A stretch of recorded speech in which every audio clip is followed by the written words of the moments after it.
Protest movements, rallies and demonstrations, social media campaigns. The mood of the current era is thick with activism, but there is a sense that too many people are too often talking past one another, or worse, yelling at one another. Are there better approaches to changing people's minds? Let's ask. Naheed. She is co-founder and senior partner of Anima Leadership. That's a boutique leadership training and consulting company. And Jamil, visiting professor at Osgoode Hall Law School at York University and founder of the Citizen Empowerment Project. It's good to have both of you back here at TVO for us. Can I just start with you? What do you do with your days? Tell us more about your business. Yeah. Well, we started it over a decade ago. I come out of grassroots activism myself. I was part of the whole anti-corporate globalization movement of the 1990s and was there from the Battle of Seattle to Quebec City in 2001. You went to Seattle? You were there for that? Oh yeah, no, I was there for most of those protests that happened across North America in that time period. That's a long time ago. And organized more than one national campaign. Okay. Tens of thousands of Canadians, was right in the epicenter of national politics. And then 9/11 happened, and like many activists, I got really burnt out and started to search for other ways to bring about change. And Anima is our baby. We specialize in equity and diversity issues, but really it's about systems change and the different ways we can create, motivate people to do things differently and create more inclusive work environments. Jamil, tell us about the Citizen Empowerment Project. What's that? Well, we started the organization after the killings of Sammy Yatim and Trayvon Martin as a way of pushing for police reforms, not just in Toronto, but in other cities as well, and kind of grew from there to also looking at other issues like voter participation, economic development, public housing, looking at the different kind of the mix of issues that affect a lot of the communities that are most disadvantaged in how our economy works and how our political system works. I suspect when a lot of people who are watching this think about activists, they think about people with a lot of body piercings and a lot of tattoos, and neither one of you seem to be like that. So let's ask it head on. Are you an activist? Yeah, you I consider yourself myself an activist? Yeah, different than when I started. No longer at the barricades, but definitely in terms of consciousness shifting and very much wanting to create a better world than the one we live in. How's it different today from the way you used to practice it, as you say, at the barricades? I handle anger, emotions very differently now than I did then, is one of the big differences. And I've done a lot of my own inner work, a lot of healing. What does that mean? Well, I think a lot of activists come into social change movements because of their own wounding. For different reasons, they have their own experiences with exclusion, with marginalization, and then on top of that, often get re-traumatized by being on the front lines. And there's a cost to that. There's instead of using emotions strategically and knowing where to draw the line, often the emotions can take over, and they certainly did for me. And I didn't have any sense of boundary between what I needed to take care of myself, my own history, my own and what was happening externally, and the ways in which I was pushing for change. And because those boundaries got blurred, I would say I was part of what I would call dysfunctional dynamics, sometimes in the spaces I was part of. We don't blur boundaries here. We have them, and we respect them. If people don't want to say more about their own personal situations than they want to. But that fascinates me, so I'm going to follow up, and if you don't want me to, you just say so, okay? All right. What was going on that required you to do all that personal work? Well, I came as an Iranian immigrant to Alberta in the early 1980s, at a time when the hostage crisis was still happening in Iran, and we were one of a handful of brown families in a small suburb outside of Edmonton, and so it was Whitesville. Still kind of is, but was more so at that time. And I went through years of what I now can recognize as not just bullying, but identity trauma, right? Of being one of the few racialized kids. And so there was a lot of anti-brown racism that my family, my father in particular, faced, and I faced quite extremely, where it wasn't just getting chosen last for teams, but it was no kid in the school would come near me. And I was spat on. My younger brother and sister were teased because they were related to me. And it took a lot of years to, and so I came into activism because I had an early consciousness, or what I would call a bone deep consciousness around what it means to not have access to social power. Okay. But Good. it was, you know, it kind of, you know, it sort of got something to sticky. It overcome. kind of, yeah, it got a little messy at times too, right? Because I needed to do my own healing as well as working to create change in the world around me. And it often got blurred. It got more blurred as I went on. Jamil, how much of that story echoes anything you had to deal with in your past? It resonates a lot, actually. I think especially the idea of your personal experiences informing how you try to change the world or approach the issues that other people are also facing. I would say the emotion that most, I guess, anchored me when I was growing up was anger. I was just very angry at the circumstances I was born into, but my family situation, the fact that I saw my peers and people I care about, I thought mistreated by police officers, not getting the education opportunities that they deserved, and I didn't know what to do with that. And I think activism that carried that emotion, anger, is what I initially kind of identified with. And so, for instance, when I looked at the civil rights movement, I saw Martin Luther King marching, and I thought that's what activism was. I didn't know that he was also sitting down with politicians and talking about legislation. So as I've gotten older, I think activism has become more complicated, but certainly as I first became an activist, and when I say activist, and I think a lot of people have a limited definition of what that means. To me, an activist is someone who looks out in the world and says, I want to change something, and I'm going to spend my time and my energy trying to change it. And that can be a really diverse range of issues, different strategies, different roles in society. But I think a lot of people are activists and they don't know that they are, and they often don't know why they're activists. But being able to reflect on that in conversations like this is, I find, very helpful to me, because it helps me see where I came from and what motivates me to do what I do now. Let's play a clip here. We want to roll some video, and I should say parenthetically, as we roll this, this is from Black Lives Matter. We invited them actually to participate in our discussion here tonight. Didn't hear back. That's okay. They're under no obligation to get back to us, but we wanted to let them know that we were offering them a seat at the table. In any event, without further ado, Sheldon, the clip. When Justin Trudeau responded to the Muslim ban that this coward, this white supremacist coward, Donald Trump, put forward, what did Justin Trudeau say? He said he wanted to accept everyone who's not allowed into the U.S. border to Canada. Don't cheer, do not cheer, because we know what exactly that is. We know what that is. We know what that manipulation is. It is what this country is founded on. Erasure and silencing of the real history of this land. The genocide of indigenous people in which the state is founded on. The enslavement and genocide of black people in which the state is founded on. The indentured slavery of racialized people in which the state is founded on. When Justin Trudeau says that, he is a liar. He is a hypocrite. He is a white supremacist terrorist. Okay, let's just sort of explore the nature of that kind of activism, which employs, as you heard, some fairly extreme language. I haven't heard too many people call the Prime Minister a white supremacist and a terrorist, but this group clearly thinks that he is, or at least the leader of that demonstration was.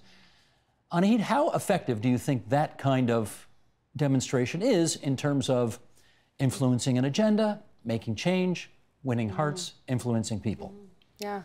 Well, I kind of see it as a cycle. I think that being on the front lines or the barricades is one kind of the external push. Then there's people on the inside working for solutions and alternatives. And then there's folks, which is where I consider myself at right now, which is shifting consciousness, educating for change. And I think that they're all necessary. Do I think those particular words or getting to that extreme is useful? Not necessarily, but I think it has its place. I think about if you remember during the Bernie Sanders campaign, 2 Black Lives Matter activists interrupted one of his rallies in, I think it was Seattle in 2015, and they took over the microphone. He didn't even get a chance to speak, but that single action put Black and racialized issues on the federal agenda. Hillary started to talk about it. Bernie incorporated it into his campaign. The Republicans had to say something about it.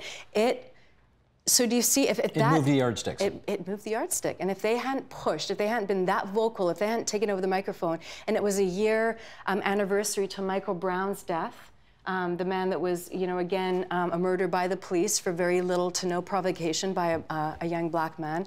It was the anniversary of his death. And so sometimes I think, we live in extreme times. I don't think extreme, I do think, yes, activists need to be more discerning about their strategy. Where and when do we employ certain tactics? But I do think that there's a role for anger and for really, and especially when you come from marginalized communities, to feel free to take up space to push to use that anger as a force for change. If we didn't have those spaces, I don't think we'd be even having the conversations we're having now, or even white privilege. I don't think it would even be on the plate for us as a society to be talking about. Jamil, your view on how effective that is in terms of making change? Well, I would want to preface my comment by saying that I am a really big proponent of freedom of speech, and I wouldn't want my comment to be seen as discouraging of people to express themselves. And if that's a feeling that people have in our country, then I hope that they're saying it, because that's how I think political discourse is supposed to work. That said, I think the questions that I like to raise when it comes to how I communicate what I'd like to say publicly, how I'd like to speak about people, I do think persuasiveness is important. And I think that speaking in those polemic terms is not always the most persuasive way to make a point. So if the goal, for instance, is to have Canadians be more self-reflective on how we deal with refugee issues and how welcoming we are to people who come to our country, I don't know if pointing to our Prime Minister and referring to him in that language is a way to encourage that kind of self-reflection. What if the idea is just to be provocative and get on the news? Well, then they were successful then, wasn't it? Right. So in that case, then... Depends what the goal is. Exactly. And so that would be, I guess, how you best judge the strategy an activist takes. What was your goal? I think someone who didn't already agree with those views, hearing it, probably wasn't persuaded by that statement.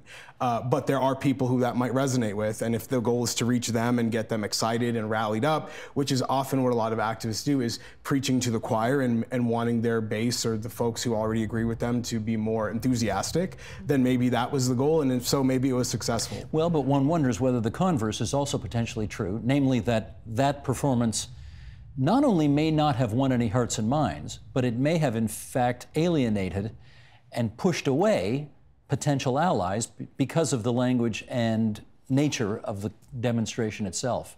Is that a potential consequence of the way they handled things? I mean, yeah, I think there's a lot of that happens in activism, like in many other workplaces, I would say, right? I think the difference is that because activists claim this territory of wanting to create a better world, there's a little bit more responsibility to model what it is we're wanting to bring about. Did they do that in that clip? I mean, no. I kind of look at that clip and I see myself in earlier days. I'm going to be really honest with you. 15, 20 years ago, that could have been me on the top of a bus. I don't know if I would have necessarily made that kind of a statement or that extreme of a statement. But you were that angry. But I was that angry, and I want to just really bring the conversation back to, I think I'm going to just use a term that I probably won't be popular for, but in white middle-class liberal circles, it's very easy to talk about the extremes of emotion and where does it come from and how can they possibly say that, and this thing of white fragility, where does that, and yet how come we're not creating more space in our different even in workplaces, to talk about the complacency of those, white complacency, people in leadership positions, many of whom are white people, to not have to move to the yardstick, where, we're having a recycling of a conversation. If we talk about race or racism that I was having 20 years ago, right? And I haven't seen the yardstick move that much further ahead. And I am grateful to Black Lives Matter activists and the I Don't Know More folks, the Indigenous activists, and people that have that strident voice, because it makes my job easier when I go into educate and consult with organizational leaders. They are more aware. They are more aware that they need to do something differently because there's been this pressure from the outside. Well, that does raise a question about the use of anger. Is anger a constructive, useful tool in trying to change the hearts and minds? Again, I think it depends on the situation, but I just wanted to address the idea of whether that makes your job easier or harder. So I think in some circumstances, I could absolutely see it making your job easier. I would say that kind of language sometimes makes my job harder. And I'll explain it by saying that I think that whether you're talking about terrorism, the alt-right, extremism of various sorts, it's really important to isolate extremists in communities and make sure that large groups of people aren't being painted with broad brushes. And when we use words like terrorist and white supremacist, what I think in a very casual manner, and maybe not as specific and responsibly as we should, it makes it harder then to say, I think there's a big difference between Justin Trudeau and Richard Spencer and the alt-right. And yet, when we're using the same language to talk about both of them, that's really hard then to isolate the extremists and say, actually, you're not in power. Actually, you need to be isolated. We need to minimize your influence, and we're going to treat you like the pariah that you are. But when you equate them with the prime minister of the country and the president of the United States, often that becomes very hard to do. So I do think it does sometimes make the work harder, depending on the challenges you're facing and what you're trying to accomplish. I'm a big believer that freedom of speech is important, but responsibility of language is also important. And I think that might be an example of what I would defend to the end as freedom of speech, but not necessarily as responsible language. There is a certain irony, Naheed, that one place where freedom of speech does not seem to be as respected today as it was once upon a time is on university campuses.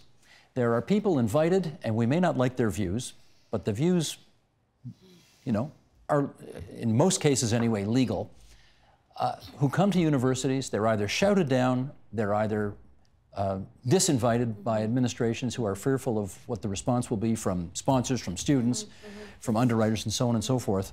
How concerned are you about the fact that free speech seems to be having a lot of trouble on campuses these days? Well, you know, I personally believe there need to be limits to free speech, and I think you and I might differ on this. I think that well, we have limits on free speech right now. You can't slander, you can't libel, you can't express hate speech. If it's incite violence. Incite violence. So we have limits on free speech. Yeah, exactly. We should have. You know, you want but more when than that, though? But when I see Richard Spencer going to the University of Florida and $600,000 or whatever it was being spent on security to defend his right to free speech, and he's giving a polemic about white supremacy, I start to think, you know, free speech is also being used, I think, not always, but there is a certain way in which it's being used to excuse, I think, a very disturbing polemic. You know, you talked about we need to not conflate all these different positions, and I think we need to be able to separate out white supremacy as hate-inducing speech. And unfortunately, because we have a president that's sanctioning it, like there's a way in which it's kind of, I think, being sanctioned by this argument of free speech, whereas I see that as a very clear example of hate speech. Differentiated, for example, from Masuma, the Vice President, External Affairs at the Dalhousie University, who just got expelled from her position because of a Facebook post where she had made some comment about, you know, not wanting to participate in Canada 150 celebrations because of Indigenous solidarity, and then made some comment about, I don't want to swear on air, but effing like, white fragility, white people, something about white people. That's right. That's right. That's right. And I don't see that as hate speech. I think the university kind of went into a place of this is. I think there's a big difference. White supremacy is a direct dehumanization of an entire group of people.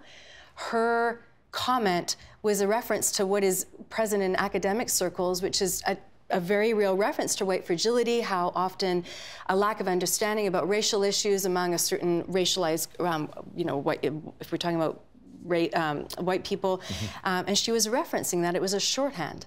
And so I think, you know, there's a great need, I think, for spaces to have these conversations that aren't so polarizing before they get so polarized, as we are doing here, but to have these in more places across society, in more places in our workplaces. I feel like a lot of what I do on a day-to-day basis is open up space for these kinds of conversations that political correctness made really difficult to have. Where are you on that, Jamil? Well, I see the two examples as kind of two sides of the same coin.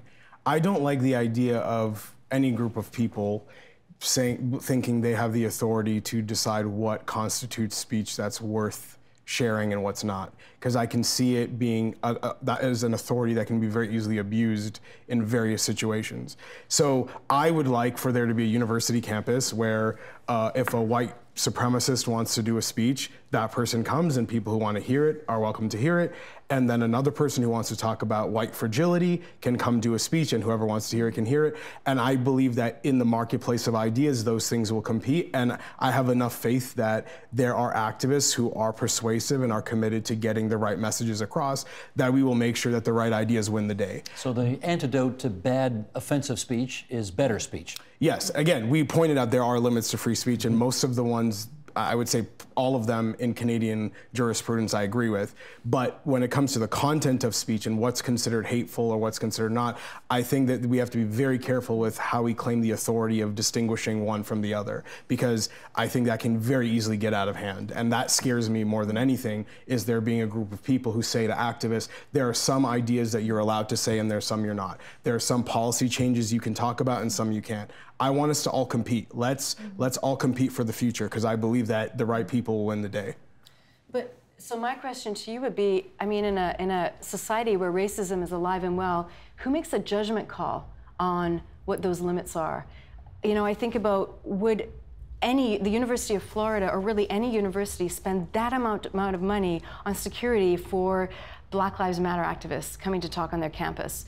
You know, did that happen even during the Civil Rights Movement when Black Panthers were there giving? I mean, I don't think there's a single example where society, you know, public or other major institutions in society spent as much time and space and money defending the rights of marginalized groups who are pushing the status quo to their right to free speech as they did, you know, forces that represented the kind of more mainstream identity.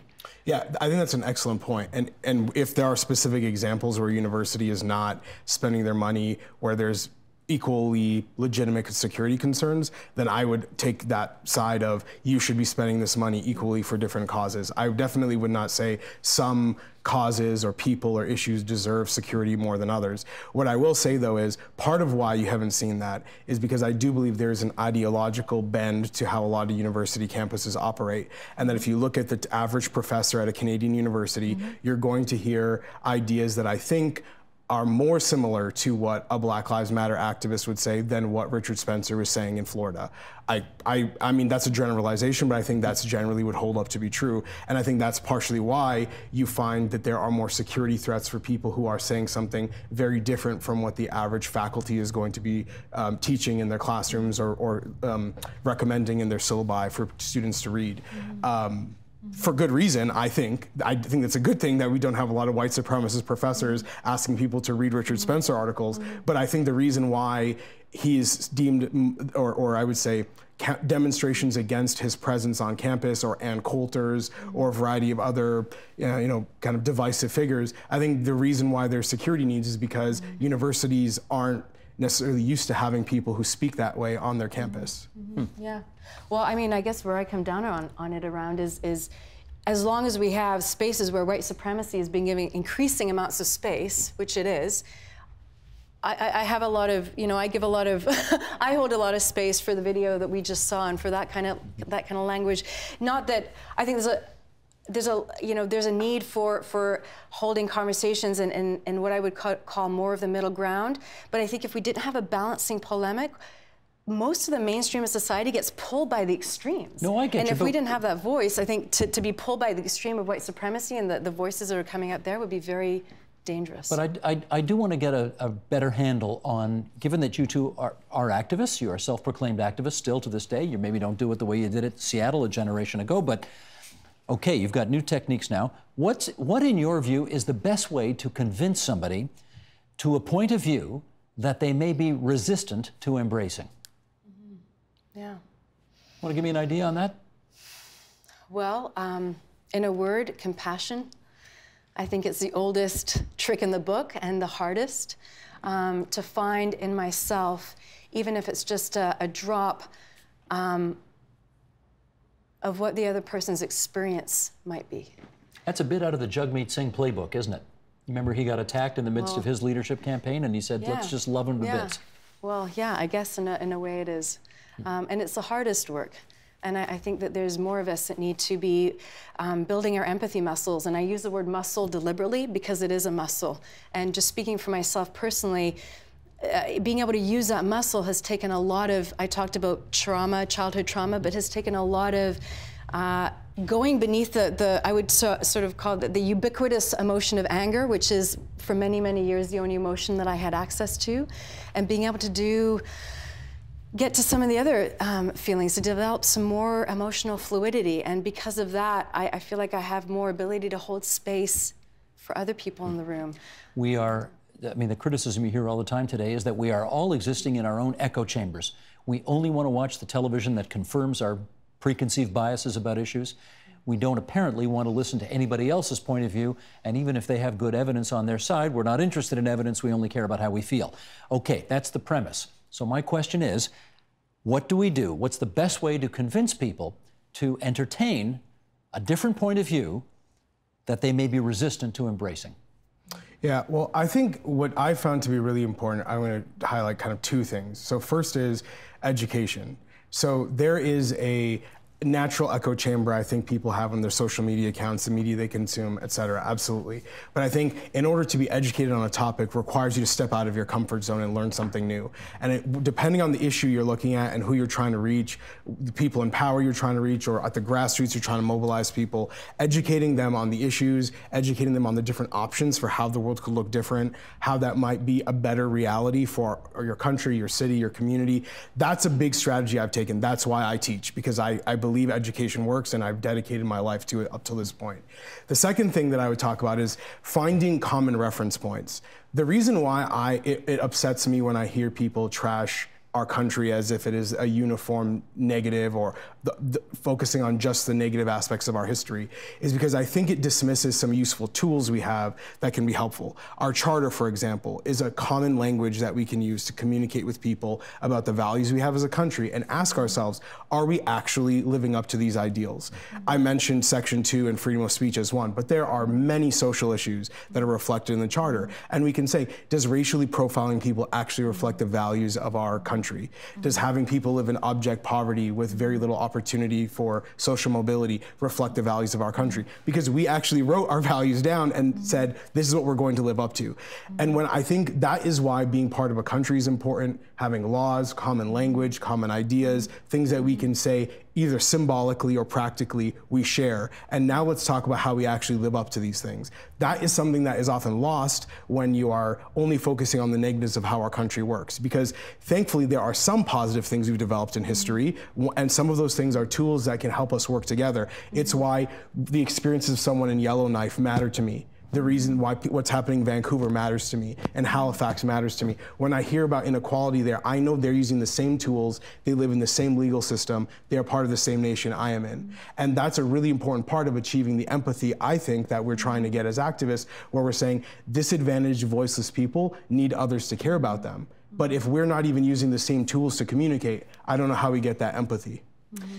That's Jamil Javani, York University, Naheed Dashtgard, Anima Leadership. Pretty good of both of you to come in and spend so much time with us tonight here on TVO. Thanks so much. Thank you.